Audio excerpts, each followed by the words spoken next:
ఈరోజు గుత్తి వంకాయ కర్రీ ఎలా తయారు చేయాలో చూసిద్దాం. దానికోసం ఒక కడాయిలో 2 టేబుల్ స్పూన్స్ పల్లీలు, 1 టేబుల్ స్పూన్ ధనియాలు, కొంచెం ఎండు కొబ్బరి, చెక్క, లవంగాలు వాటితో పాటు కొన్ని నువ్వులు కూడా వేసుకొని చూపించిన విధంగా వేయించుకోవాలి.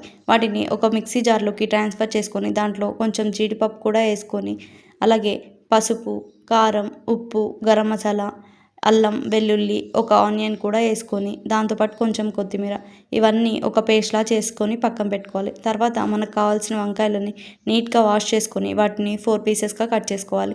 దాంట్లోకి మనం పట్టు పెట్టుకున్న పేస్ట్ కూడా దాంట్లో పెట్టేసుకోవాలి. దాని తర్వాత ఆయిల్లోకి ఈ వంకాయలని వేసుకోవాలి. తర్వాత కొంచెం చింతపండు కూడా నానబెట్టుకోవాలి. టేస్ట్ అంతా చింతపండు రసం వల్లే వస్తుందన్నమాట. తర్వాత ఆ వంకాయలు మెత్తగా అయ్యే వరకు వేయించుకోవాలి.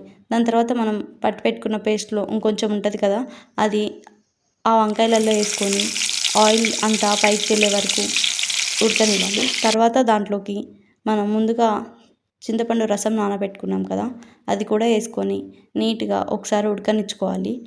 ఇంతే అండి, చాలా సింపుల్గా మన గుత్తి వంకాయ కర్రీ అయితే రెడీ అయిపోతుంది. Please do like, share and subscribe to my channel. Thank you.